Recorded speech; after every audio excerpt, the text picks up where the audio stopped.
This podcast is part of the Pod Syndicate family. For more criminally compelling shows, articles, and conversations, head to wearepodsyndicate.com.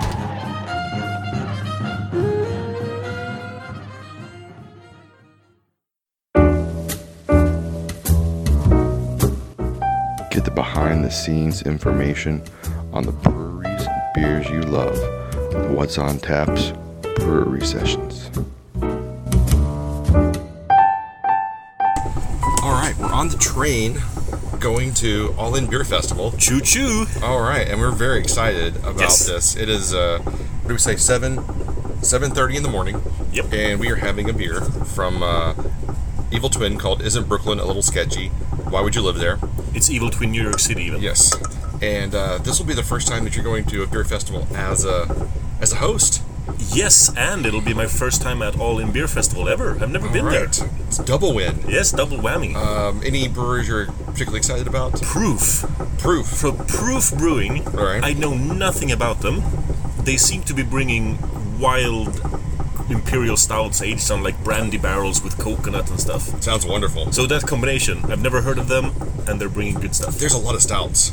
I think Dugas is mostly bringing stouts, and I saw somebody else was bringing like 6 different barrel-aged stouts of some sort. So there's going to be a lot of high ABV beers there today. We'll try those. We will. I'm also looking forward to one of my favorites, Attic Meadery. Yeah, I'm excited about them. Everything they make is good. Yeah. Is Setapaya going to be there as well? I didn't see them in the list, but maybe. Okay. I know I've only skimmed the list. Yeah, I kind of looked through it pretty quick. I know Cloudwater's there and Wylam's, which are always 2 of my favorites. Burnt Mill. Yeah. So a lot of UK brewers usually go to this festival, more so than I think a lot of the other Swedish beer festivals. So yeah, we're gonna have lots of beers and talk to lots of people today.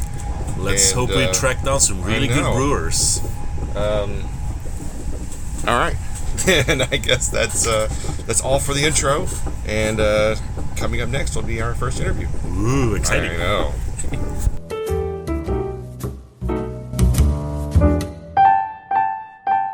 Tallahassee, Florida? Tallahassee, Florida. Yes, I knew something. That's good. That's good. I know no one knows where Tallahassee is or how to pronounce it. I know where, I can't spell Tallahassee, but I know where Tallahassee is. Yeah, exactly. So, welcome to Sweden. Thank you. Is this your first time here? It's first time in Sweden. It's beautiful. Right. And it's your first time to be a Swedish Beer Festival? Yes. Obviously. Yeah. Oh, obviously, yeah. So how did you get discovered and get invited? We actually attended the Founders Beer Music Festival in Madrid last year. All right. And we met Lena and Pele from All In. And they invited us this year. So fantastic to be here. Really, really, it's such an impressive festival. It's so well run. Everybody that's here is really into beer and really so welcoming to us. And they've enjoyed everything we've put up so far. So, And so, just to recap, we're talking to Byron Burroughs from Proof Brewing out of Tallahassee, Florida. We didn't introduce you. I'm sorry about that. That's all right. You just did. All right. So the Florida beer scene is incredible. Yes. It's like I consider it one of the great brewing states in the U.S. Thank you. That's great to hear. So what makes the Tallahassee beer scene so amazing? You know, it's fantastic. It's we're a smaller kind of a niche scene. Everybody that's there is making really good beer. They're really trying to push the envelope and do some great things. We're the first and largest in Tallahassee, and we have kind of both sides of the model. We have a core-driven side of the business where we put out IPAs, pale ales, lagers, and a mango wit. But then we do a ton of specialty beer, barrel-aged, kettle sours, and big, large IPAs. We're really known for a lot of our hoppy beer as well. All right. It's interesting that you say that because your barrel-aged Imperial Stout today is the best thing I've tried today. Well, thank you. It's the best of the festival. It's out of this world, and you don't even mention your stouts. And it's the best. Did I not just mention my stouts? I'm so sorry. We have an amazing barrel program. Yeah, I can imagine. No, we're really proud of our barrel program. I think that there's something that's going on within Florida. People wouldn't expect that Florida, being as hot as it is, would be putting out the stouts. But if you look at the stouts that are coming out of Florida right now, it's absolutely amazing. And I think that what we're able to get in very short periods of time with barrel aging is just it has a lot to do with the weather and humidity, heat and humidity, and then of course what we're doing with the treatments as well. Nice. So is that what you think makes the Florida beer scene so special? Is the weather and humidity, or? No, I think the Florida beer scene is great because everybody's really been pushing the envelope on styles. The fruited Berliner was pretty much born there as far as the Florida Weiss, Berliner Weiss style, and it's really taken hold and developed. You have some guys, when you talk about standing on the shoulders of giants, you had guys like Cigar City paving the way for a lot of us, and I think that's really helped people realize that they can really push the envelope and think outside the box as far as beer goes. So you're seeing a lot of experimentation with styles, and you're seeing a lot of people that are really trying to make the most refined beer that they can. Yeah, because you've also got another Florida brewery here, which is Wakefield. Yeah, so it's how does the Florida brewery scene work as a community? Do you guys all talk to each other and communicate? But I know Tallahassee isn't really close to Miami scene, but. Wakefield's Jonathan's been very helpful to us, and I think I think that everybody it's the model of you're a collaborator, not a competitor. It's very spread out in Florida, so you tend to stick within your area, but we do travel a lot to each other's festivals. We share information, everyone helps each other out, and it's been a very supportive scene. We're starting to get to a point where we have a lot of breweries. When we started out, there were maybe 47 breweries, and now we have about 330. Wow. So there's a lot of choices, a lot of people making beer in the state. So how do you distinguish yourself in such a crowded beer market then? That's tough. I think that's the big thing that everybody's trying to figure out now is that differentiation. Everybody has different takes on the model. We've been around about 7 years, so I think that we've been able to build a solid reputation for making good beer, and that's helped us stand out a little bit. We've been able to go out and win some awards and Hunapoo's Day and other fests around the state, and. It's tough. That really is the thing right now, is to make sure that you're able to do something that somebody else hasn't done, or if you do something, you're doing it as good as you possibly can. Do you do a lot of exporting outside the state? We do not actually. Yeah. No? It's we're in a pretty closed off. We have what's called a 3-tier distribution state, and it's such a big state that we only stay within about a 3-hour distribution radius. And we're just now starting to come over to Europe and do some fests over here and explore the scene here. Yeah, I know that there is the kind of business model for a lot of breweries in the U.S. is either they just focus on their immediate market, or they focus on the immediate market plus, or they do the state, or when they get big enough, then they realize oh shit, we have to start building into other states. And I know the market is so tight there. But Florida, they're pretty liberal on their import-export laws, right? It's weird. So if you distribute within the state, it's very confining and very controlled. But if export-import is much looser for some reason, and then we also have the benefit of tasting rooms, so we're able to have a lot of flexibility and creativity within having a tasting room with what we can do in those tasting rooms. Because I lived in Texas for about a decade, and Texas is really unique in that if you're in Texas, it's really easy to move around the state, but to bring beers in or bring beers out, it's a logistical nightmare. It is incredibly difficult. And I think that's why you never hear about breweries from Texas that much, even though it's the second largest state in the union. It's like that in Georgia. They have very restrictive laws as well. And we're actually so far north in Florida that Georgia is closer to us than our next Florida market. Yeah, of course. But there's very restrictive laws that if we send any beer into Georgia, those distributors will basically own us. So we haven't really crossed the border yet.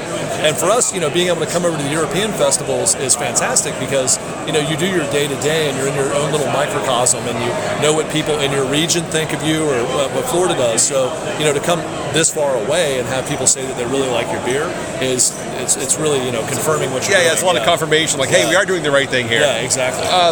So what other festivals have you been to in Europe? This is only the second one. Okay, second one. Yeah. So are you doing more in in 2020? Are you seeing more European festivals? Yeah, we hope so. We're supposed to be in Pamplona next month. All right. For the Napper Beer anniversary party. We're doing a collab with those guys and sending some really cool beers over. We're also sending some beers to Stockholm for a beer. It's a restaurant that's doing a beer event in January. Nice. Really great. Yeah. So are you doing some collaborations while you're over here? We did not set set anything up. We're still meeting people and getting to know them, so we didn't actually reach out ahead of time because we didn't know if anybody would know us or have time. There's so much going on around this festival already, but we hope to expand that a little bit. I will say it's one of the great things about Swedish beer festivals is it's so collaborative and everybody seems to really want to share and talk and set up these kind of collaborations going forward. So everybody that I've spoken to, I think that's what's amazing about your scene here is, we're collaborative and we work together in Florida, but it seems even more so here. Like everybody is really working well together. We went to Brewer's Beer Bar and almost all the beers were collab beers and they're all fantastic. And I think that's really cool. That really builds up your scene and helps you grab market share or expand your market share and really develop that craft beer scene. It is the latest trend in Sweden where collaborations are the main thing now. Yeah. It's how you distinguish yourself now. Yeah. And it's great. It's good information sharing. It's great to be able to trade techniques. And I think the great thing about collaborations is usually when you go to do a collaboration, you're like, I want to hit this out of the park. I want to do a very experimental beer. So people are really pushing the envelopes on those. Yeah, that's one thing we've seen is a lot of times when you see collaboration, it's like two breweries are like, let's work outside of our comfort zone and try to do something completely different that people don't know us for and see what we come up with. And a lot of times you find some really amazing, incredible, kind of interesting things. Yeah, people tend to take a lot of risk in collaborations, and I think that's what's great about that. Well, I hope that you will get to do some collaborations with Swedish breweries because you make amazing beer. Thank you so much. And you need to make a mark in the Swedish I've had such markets. a good time. I can't wait to come back. This is absolutely fantastic. Well, thank you for your time. Really appreciate it. Thank you for talking to me. Again, where can we find you online? www.proofbrewingco.com. All right. Thank you very much. Yeah, thank you, man. That's awesome. Thanks for coming and talking to me.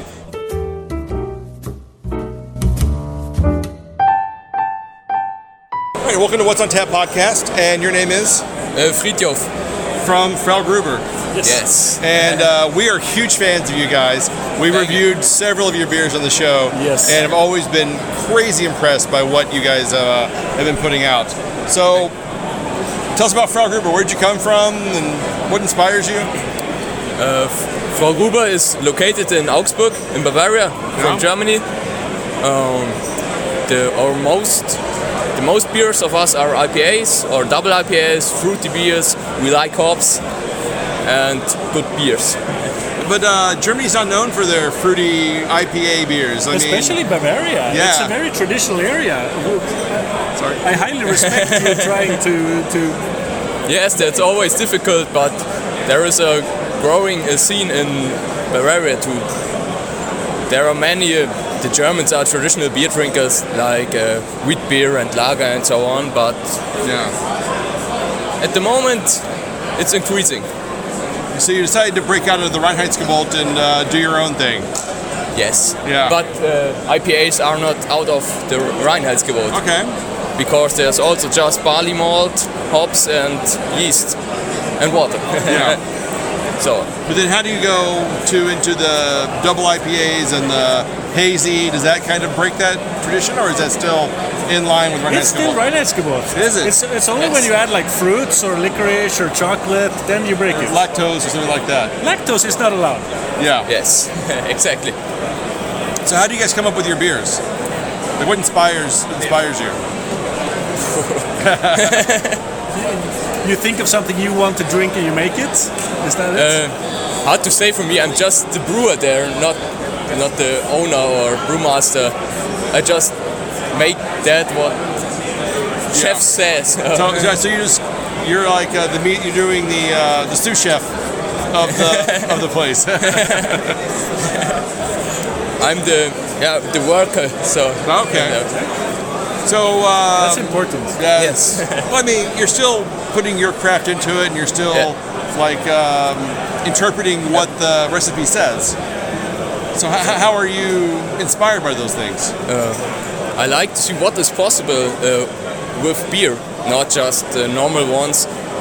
Also within the Reinheitsgebot, when you compare IPA with normal Helles or Pils, the same, how do you say?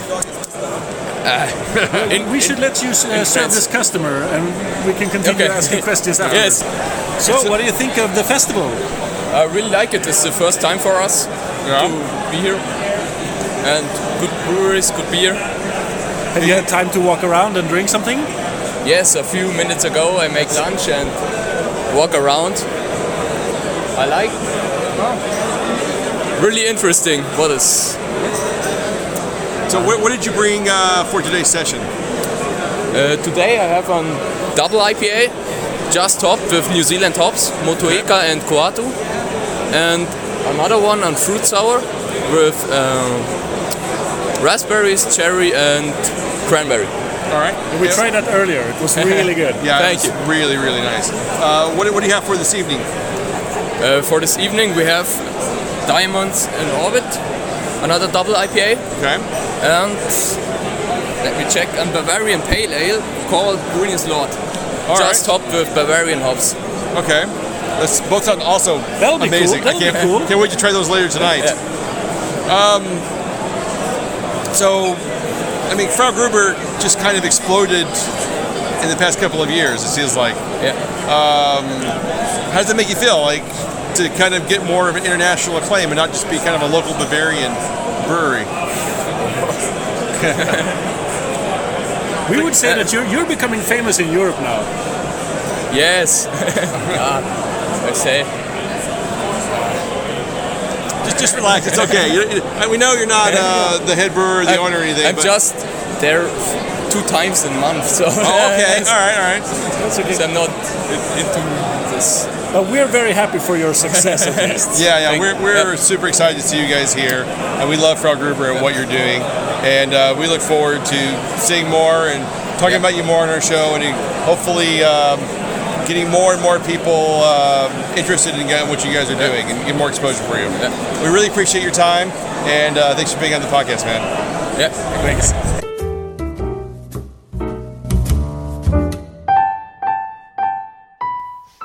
Are you tired of film podcasts where the hosts exist in a constant, blissful state of agreement? I mean, the main characters are 2 of the dullest main characters I have ever encountered in any film. Well, you're in luck. Let me introduce you to Chinstroker and Punter. One is an ex-film student with a penchant for David Lynch and art cinema. The other is a man on the street. Listen in perplexed and horrified terror as we tear apart one film a week. It just really It's not visually striking. No. Just getting confirmation. It's just that's the 3rd time though. I mean, is this on? You can find us at csvsp.libsyn.com. So come and share the victory. If you could fuck any man in film, who would it be and why? My answer is Lance Henriksen. Oh! He wouldn't tell. He looks like somebody. He looks like somebody who can keep a secret.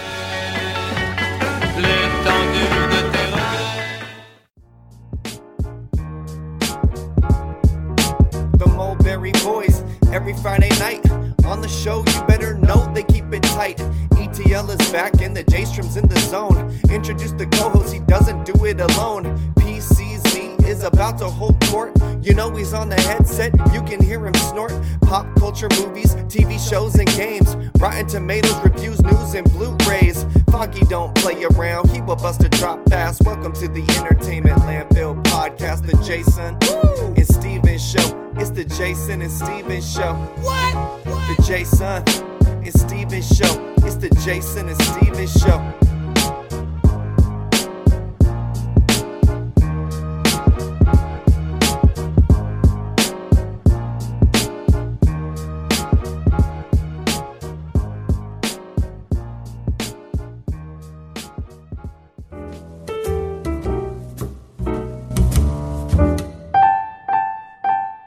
Okay, we're here talking today with Yuri from Bakunin Brewery. What do you do at Bakunin? I'm co-owner and mostly running back office, logistics and accounting and stuff like this. But the guy who makes everything happen. Yeah, kind of. I mean, I'd like to the most important person in the brewery. It's not enough to. If the beer is just sitting there, it makes no one happy. Yeah, I'd like to spend more time at the brewery, but all other stuff has to be done. So actually, Bakunin is a brewery from St. Petersburg. We was established in 2013, and you were named after Mikhail Bakunin. Of course. Yeah, so the father of anarchy theory, and we were Since then, we are a gypsy brewery. We don't have our own brewery yet. We're working hard on it. It's another long story. But yeah, we are renting 2 breweries, one in St. Petersburg and one in Latvia. So the Latvian brewery is more for bottled beers, because they have a pretty good bottling line.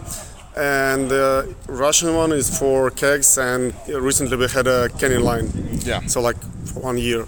Is it Sori Brewing does in Latvia as well, right?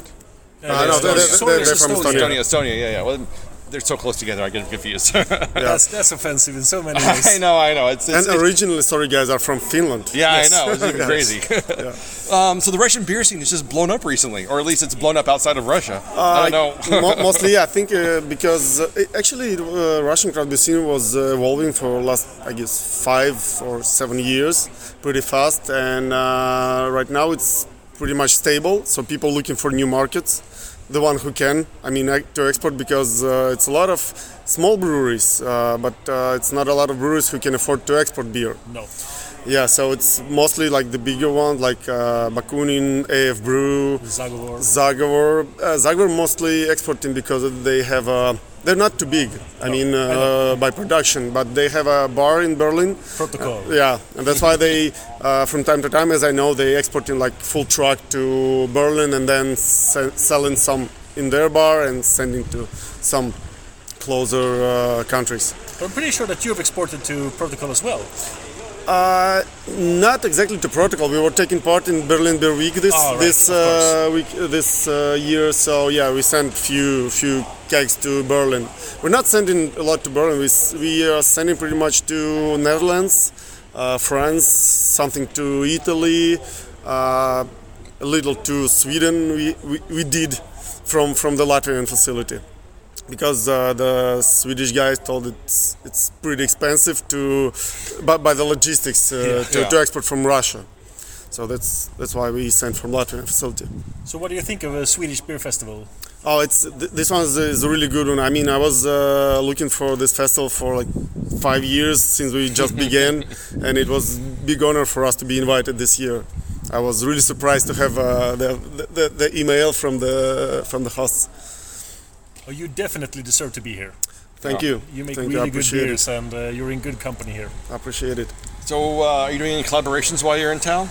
Not really, because it was supposed to. My partner also come, but he was occasionally refused to in prolongation of his visa. Yeah. I guess it was some kind of mistake, but now I'm only me here with my family, so I just don't have enough time to make it. So what's the Russian beer scene like? How would you describe like the St. Petersburg area?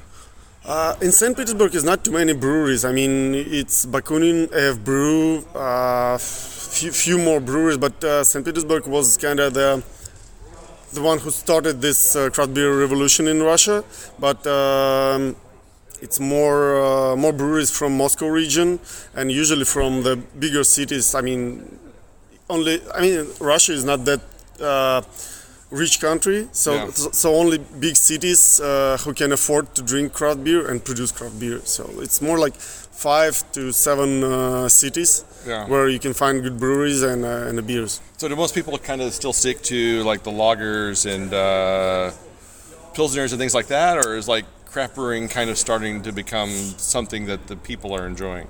I think it starts like always with IPAs, and people realize that there are some beers behind pilsners and lagers. Mm-hmm. It's more about young people who drinks it. I was surprised here. It's a lot of pretty old people who's drinking craft beer.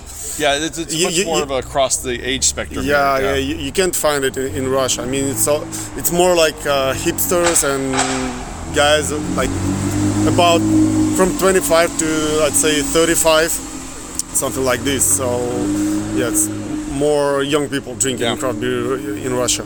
Yeah, because I have actually, not to equate the two, but when I was in China and I was talking to their craft beer scene, it was very much like, well, beer's a workman's drink. You drink lagers and that's what everyone drinks. And to do craft beer, it's kind of like an aberration. Like no one really understands it. They don't.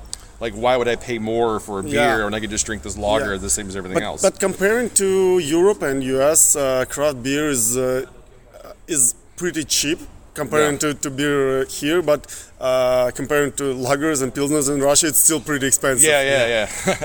I was in Poland earlier this week, and you could get a lager for like 10 zlotny, but if you wanted to get like a specialty beer, it was like 30, 40. Yeah. So you're like, well, that's 4 times as much off the bat. Yeah. And about the market in Russia and breweries, so as I said, it's became more stable, so people starts to evolve, and some breweries starts their barrel aging programs. Some of them opens like side projects with sour beers only, like spontaneous fermentation, stuff like this. So yeah. So what's the spontaneous fermentation market like in Russia? Oh, it's really tiny. I mean, so the craft beer market is pretty small, and the spontaneous fermentation is really tiny. I mean, like only few breweries doing it, and only I think 2 or maybe 3 are only making sour beers. Yeah, because I mean, I would imagine like the yeast propagation in Russia has got to be enormous. Yep. And there's just there's so much in Russia. It's huge. But I mean, you could really find like I would think like the future might be that these small towns start developing their own cool ships and whatnot. Small towns are not able to make I mean, spontaneous beer, as the market is really tiny, it's not bringing any money for you. So, and in small towns, you have to gain money to live. I mean, true. You cannot make money in a city where people drinking, I don't know, like antifreeze. Very good point there. You cannot make money on spontaneous beer there. No. Very true. It's better to produce antifreeze. Yeah. Yes. Barrel aged one. So, what do you see the future of Russian brewing being? What's the future for you guys? We still, I mean, one of our favorite goals right now is to start our own brewery. We working on it pretty long already. I mean, we don't really want to make it in Russia. We bought the piece of land in Estonia, like 4 hours driving from St. Petersburg, for many reasons. One of them is that we want to be sure that the business is secure, and the regulations in Russia and laws are changing so fast, and the politics and stuff like this. So we don't want to be kind of depend on it. So we want it to be stable, and also European market and US market are interested for us. So is it easier to export from Estonia than it is from Russia? Sure. It's easier, and I mean, you can feel the support of the government in Estonia and from European Union. Even we are not Estonian guys, and they're interested in investors and in starting business there. So they're helping you all the time, like working with banks or funds. Wow, that's really great. Yeah. So in Russia, if you want to buy brewing equipment, so the banks doesn't give you a loan because they think that it's too risky. If you're not building the brewery like Carlsberg, they're not interested in it. So it's not popular, and they think it's too risky. I can understand that. I mean, it's a lot of investment. I mean, it's completely another country. It's way bigger, and the financial things are way kind of harder to get good financing there. So we don't want to take money from some private investors, so that's why we looking to build it in Estonia. Right. I think makes a lot of sense. Yeah, so our plans to start it in 2 years. So we already have the piece of land, and we made the tender for the building. So right now we're just making the project paperwork, and we have an offer from the brewing equipment company. So right now we're entering in the active phase of building. Right. Sounds great. I can't wait to see what comes out of you from the future, man. It's going to be wonderful. Thank you for your time. Really appreciate it. Thank you, guys. Where can we find you online? Cool. I think we have a lot of social media and stuff like this. So, You just search for Bakunin and you'll find it. Yeah. Bakunin Russia. All right, thanks, man. Appreciate it. Thank you, guys.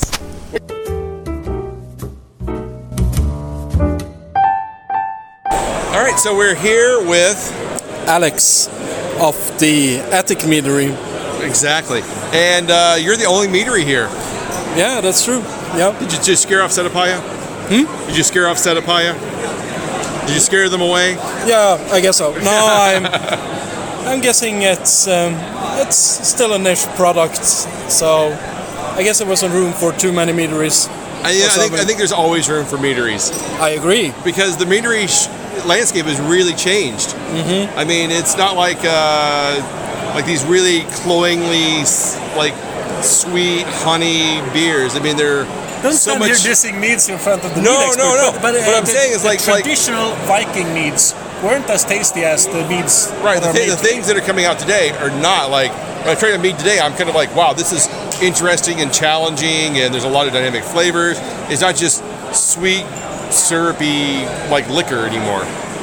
I think it's it's definitely growing both style-wise and also popularity-wise. And I think people generally have a misconception of mead. It's usually that they've tried something somewhere at a Renaissance fair or something like that, and it was so. And then they actually get the chance to try mead from actual meaderies that are making some damn good products. And then, of course, it's more interesting. Yeah.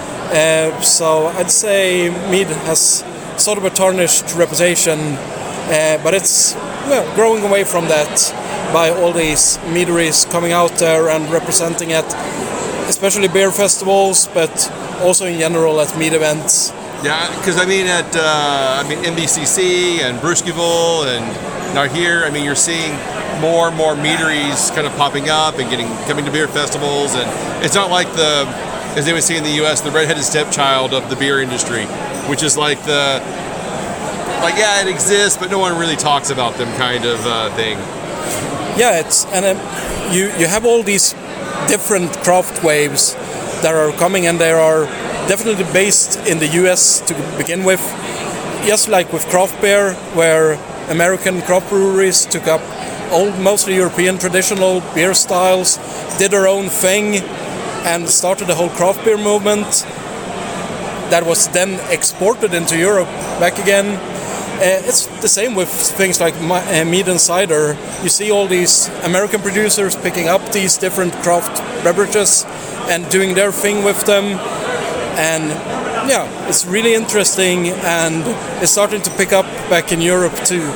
And that said, that also means that the really, really good traditional meaderies and cider producers in Europe get some more attention too, and they've been doing this stuff that's really, really great for a long, long time, and basically they don't get the attention they deserve.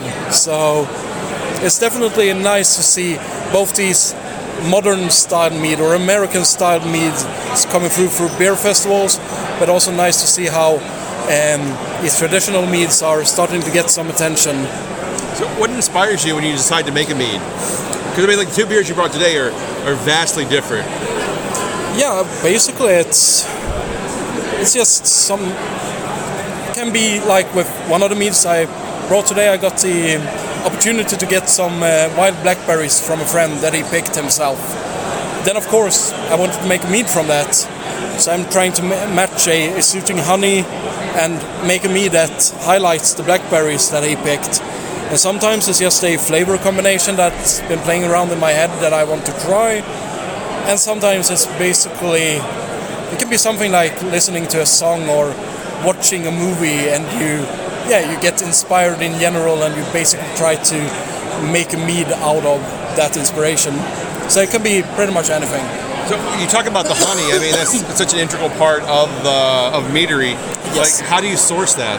Like, do you look for different pollination cycles, or I mean, how complex is that process? Because it seems like it could be honestly endless, based on like where the hives are located and the type of honey you can get. That is entirely correct. For each different flower that or crop that needs pollination, you will have a different honey varietal.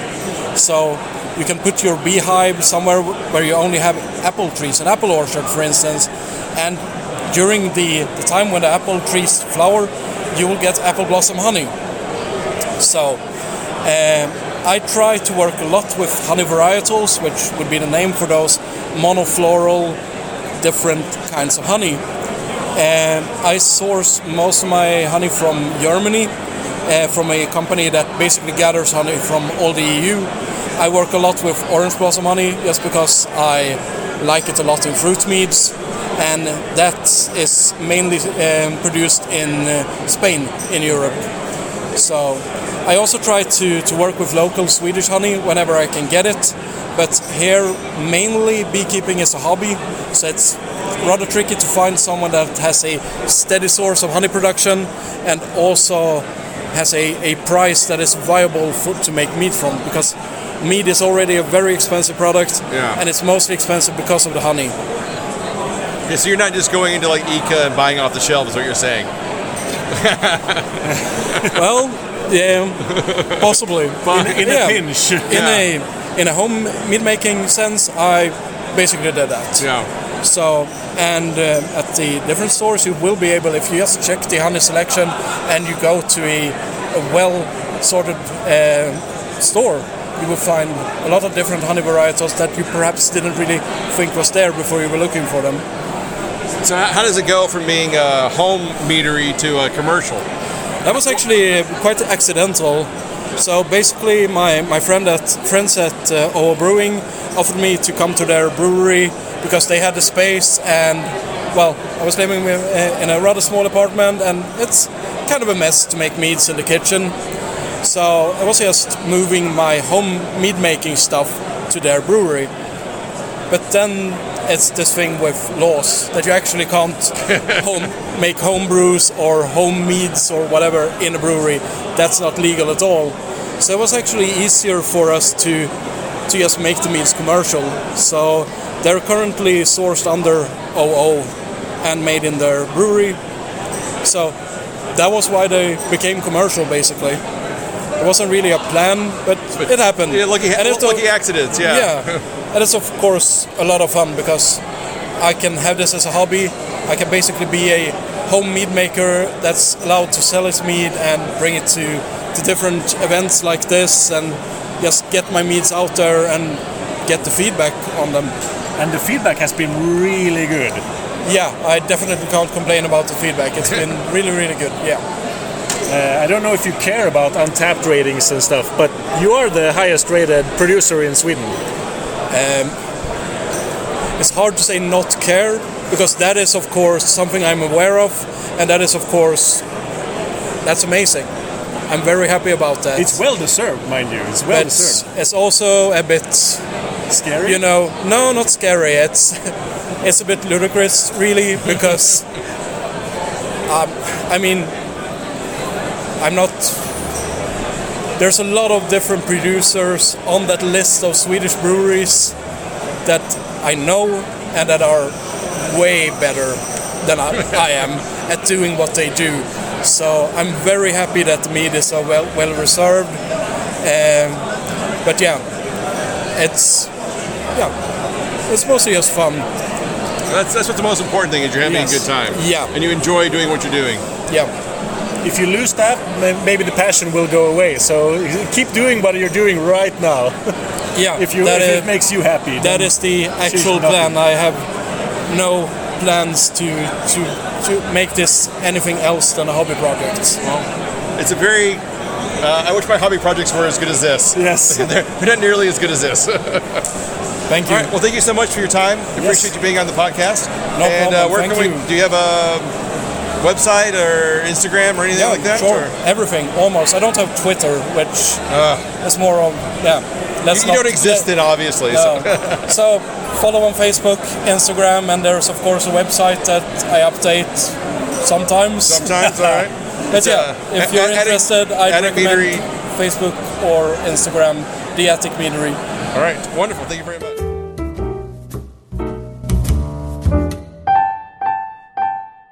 All right, so we are here at Brasserie Grand Paris. Yeah, that's and right. You are? Jaco. I'm one of the brewers at the brewery. Not the owner or the founders, but just a brewer. Yeah.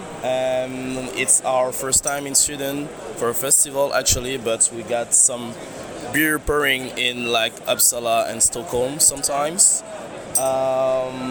And what can I say? We are So the brewery was built by one French guy and another was an American guy. He's fall in love with Europe culture, Europe woman, actually a French woman, and he moved to New York City to Paris, from New York City to Paris like, I don't know, 10, 11 years ago.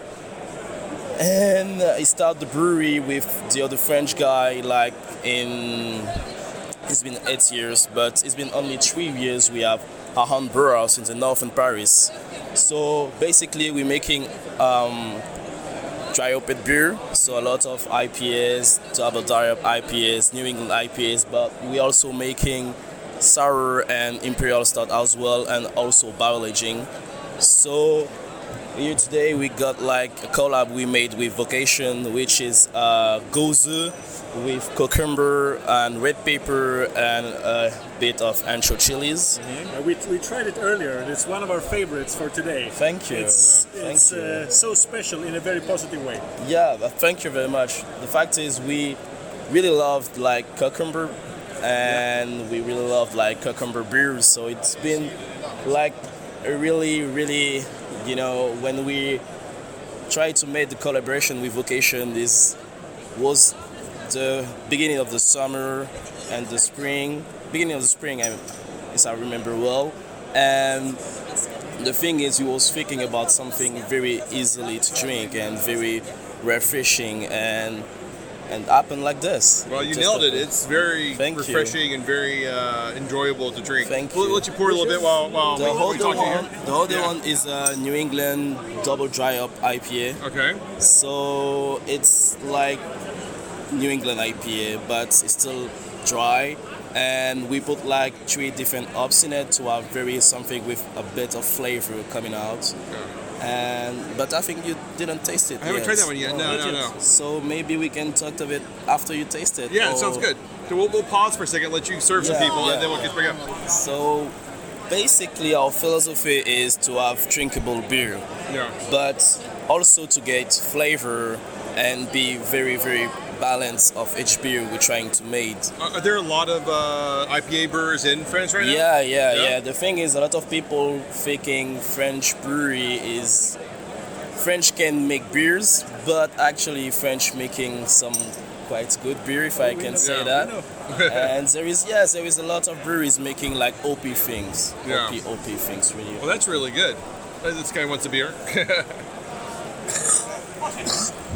So how has the French beer scene changed and evolved over the past couple of years? It's been like 10 years since there is a really start of the change of the beer scene in France, but it's been like 5 years ago. The beer scene is really changing. Really changing so fast, and there is a lot of beer from UK, US, and Sweden as well is coming in France. And I think people understand what we mean now when we talked about craft beer in France, and they really enjoy to have like a fresh, good IPAs. They have the thing, you know, they sometimes thinking the best IPAs were like US IPA or UK IPA, but I think French good breweries making good IPA also, like, you know, as well as the beer is so fresh and the hope is fresh, so it could be a good IPA as well. So and this one is really refreshing and tasty. It's really nice. Thank you. I really like it's got a really nice, clean, dry, bitter finish to it. It really just like stops. It's really good. It's something we always wanted, because the fact is we ate, you know, the fact the beer is sweet at the final. Even for Imperial Stout, we're looking to have Imperial Stout really drinkable. Even we had like 10 ABV in it, but we must try to have a drinkable beer, but always looking for balance all the time. We'll let you serve these customers here. Thank you. So where is Brasserie du Grand Prix located? So how can I explain that in English? We are it in French and we will translate it later. French. Alors on est dans le. Je parle un peu français. Me too. Just a little bit of French. Sometimes it happens. I'm trying to talk in English also. We are located in the northern Paris. Okay. So Very, very in the north. It's like industrial places. Okay. A lot of space. That happens actually. with a lot of breweries. Exactly, because we need reclaim space to refurbish it and build it up. Yeah, totally. And now we had like a 20 hectoliters brewhouse, and we made last year 3,000 hectoliters a year, and we're looking to make like 4,000 hectoliters this year. Wow, that's really impressive. Good yeah, job. yeah. The beer scene, like I said, really, really growing up all the time in Paris, in France actually. In France, there is like a beer festival like each month, like each 2 weeks in France, and people are really, really interested about beers and discover new beers. So it's very interesting, to taste different beer from different country. Like Europe, your beer scene is like so different and at the same time similar in some points. Yeah. And I think all the people here are making really good beers, and you can see that when you taste different IPAs. It's not like people using obviously the same hops of the time, but people doing different kind of brew, if I can say that like this, and still the beer is really good all the time. So I think beer in Europe, in France, and whatever you are in the world really changed since like 10, 40 days it's always ago. evolving, always Exactly. changing, and creating new experiences and new profiles and things like that. Yeah. So just Sweden people need to know right now French can make beer, and finally, it's not just wine and champagne and cognac. Yeah. They actually make beer too. Exactly. A lot of. We've known that for a while. Well, you're cornering the market on all the different alcohol types. Exactly. I know in Sweden you have a lot of good breweries, and we know that like since 10 years Sweden people making really good beers, but we just try to do good beers too. Yeah. Will you be able to make any collaborations while you're here in Sweden?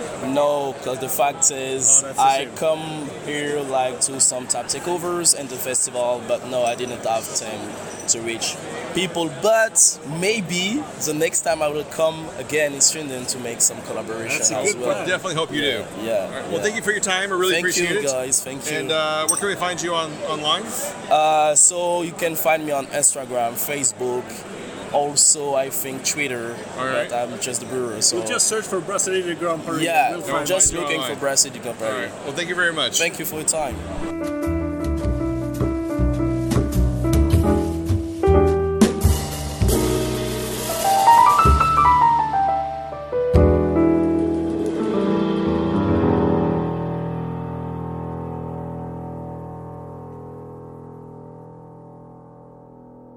This podcast is part of the Pod Syndicate family. For more criminally compelling shows, articles, and conversations, head to wearepodsyndicate.com.